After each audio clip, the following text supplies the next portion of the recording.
Chapter 1. The Mysterious Invitation. It all started with a letter. A mysterious letter left on the kitchen table among the bills and advertisements that Julian usually ignored.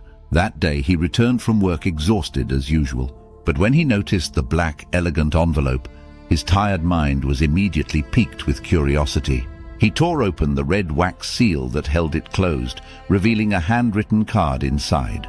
The ancient, neat handwriting seemed to belong to another era. The message, brief but intriguing, read, "You are invited to participate in a challenge that few have dared to face. Find the labyrinth, solve its enigma, and you will gain more than you can imagine. Meet at the address below, alone or with those you trust. The labyrinth awaits you." An address at the bottom of the card pointed to a location in a forest outside the city, a place Julian only knew by name. He was both excited and wary. This invitation seemed too theatrical to be true, but part of him couldn't help but be drawn to the mystery. He quickly shared the news with his closest friends, Chloe, Maxime, Sophie, and Antoine.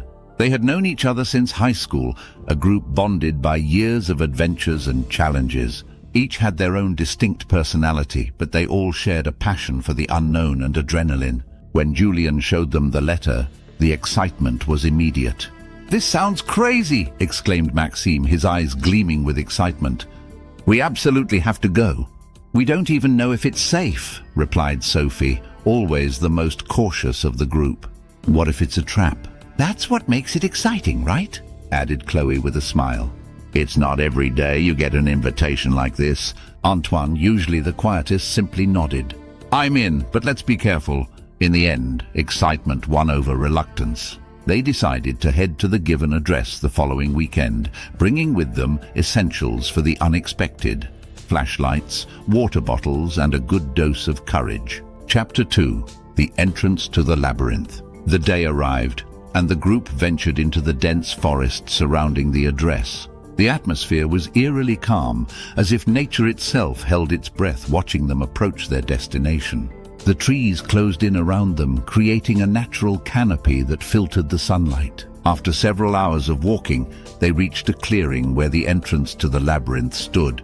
Contrary to what they had imagined, it wasn't a simple tangle of bushes or stone walls. The labyrinth seemed to be made of tall, verdant hedges, thick and impenetrable, stretching as far as the eye could see. At the entrance, a rusty wrought-iron arch bore a Latin inscription: "Intra ad finem invenias veritatem, enter and find the truth."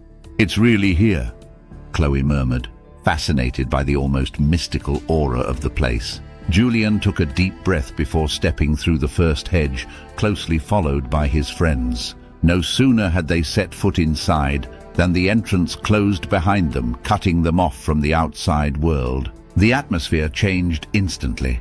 The air became heavier, almost palpable, and a deafening silence settled, as if the labyrinth had absorbed all sound. The paths ahead seemed to twist and curve in abnormal ways, defying spatial logic. "It's like this thing is alive," Maxime observed, a slight tremor in his voice. "Let's not get spooked," Julian responded, trying to keep calm. "Let's stick together and we'll be fine." They proceeded cautiously, carefully marking their path with chalk on the hedges to avoid getting lost. But as they progressed, the labyrinth seemed to toy with them. The chalk marks mysteriously vanished. Paths they had taken closed off, and new routes constantly opened before them. After an hour, the group began to feel a growing sense of dread. The labyrinth seemed endless, and each turn plunged them deeper into the unknown. Tension mounted as their senses were strained to the limit. "We're going in circles," Sophie exclaimed, pounding her fist against a hedge. "This is impossible to escape." "Calm down, Sophie," Antoine said, placing a comforting hand on her shoulder. "We'll find a way out." But even Antoine, usually so stoic, began to feel doubt creeping in. Chapter 3. The First Trials.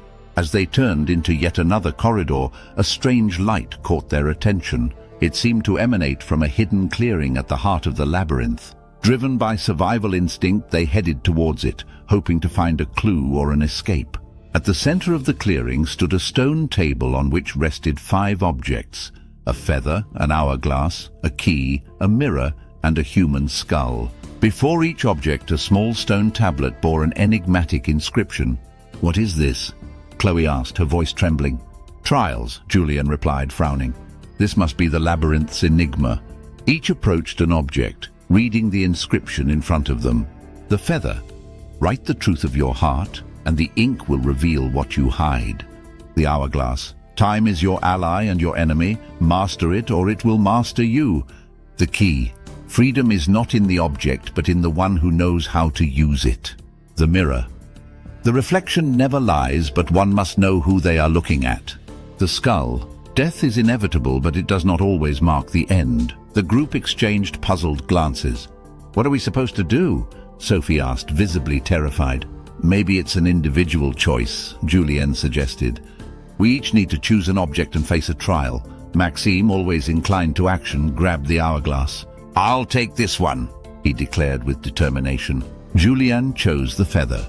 Chloe opted for the mirror, Sophie for the key, and Antoine, though hesitant, took the skull. They prepared to face whatever the labyrinth had in store for them. Maxime was the first to turn the hourglass, and from that moment time seemed to slow down around him. His friends became blurry silhouettes and the world lost its consistency. He realized that his trial was of a different nature. The hourglass measured his ability to remain calm and focused, to master the passage of time. But with each grain of sand that fell, the temptation to panic grew. Meanwhile, Julian dipped the feather in ink and began writing on a provided parchment. But with each word he wrote, buried memories resurfaced, forcing him to confront truths he had long denied. He realized that the feather only reacted to his most sincere thoughts, revealing secrets he wasn't ready to share, even with himself.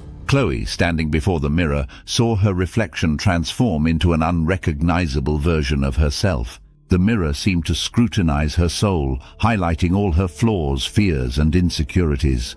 To succeed, she had to accept who she truly was, without hiding behind illusions. Sophie, meanwhile, tried to use the key to unlock several locks that appeared around her, but none seemed to match the key she held. Then she realized that the key wasn't meant for a physical door, but to open her mind to possibilities she had never considered. The freedom she sought was not material but mental. Antoine, holding the skull, was plunged into a vision where he had to face his own mortality. Shadows surrounded him, showing scenes from his life, his failures and regrets. But he understood that death, though inevitable, was not the end of everything. What he did with his life before that deadline mattered far more. Each member of the group, in their own way, succeeded in their trial, not without difficulty. And when the last of them completed their task, the clearing faded, leaving them once again facing the vastness of the labyrinth. Chapter 4. Fears Unveiled. The labyrinth, in response to their success, seemed to have changed shape. The hedges were taller, more imposing, and the paths narrower. Their confidence wavered, but they had no choice but to keep moving forward. As they progressed, the labyrinth began to play tricks on their minds. They each found themselves isolated, separated from the others, facing their greatest fears. Julian was once again a child, lost in a dark forest, desperately searching for his parents. Chloe found herself trapped in a small room with no exit, a situation that triggered a claustrophobia she had always tried to suppress. Maxime, on the other hand, faced a mirror that reflected a monstrous version of himself, feeding his fear of being consumed by his own ambitions. Sophie saw herself alone in an endless desert, struggling with the idea of never being able to reconnect with those she loved. Antoine finally found himself atop a building, facing an insurmountable vertigo, his fear of falling paralyzing him. For each of them, the experience was terrifying and visceral. The labyrinth was showing them their weaknesses, trying to break them from within. But they knew they couldn't give in to these illusions. It took monumental effort to gather their courage and confront their fears, but one by one they managed to overcome these mental trials. When they emerged from these visions, they were physically weaker but mentally stronger. The labyrinth seemed to acknowledge their determination, because they were finally reunited in another clearing, larger and brighter than the first. At the center was a massive stone door, adorned with ancient symbols. They knew this door represented the end of the labyrinth, but it was locked, with no visible keyhole. "This is our final trial," Antoine murmured. "But how do we open it?" Sophie asked, exhausted but determined. It was then that Julian remembered the inscriptions on the objects they had encountered earlier. The key wasn't for a physical lock. Maybe this door doesn't open with an ordinary key either. He turned to his friends.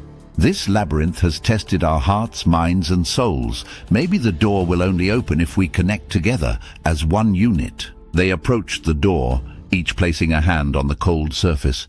Together, they closed their eyes and concentrated, trying to channel all the strength they had accumulated during their trials. They thought of their friendship, their journey, and the truth they sought to discover.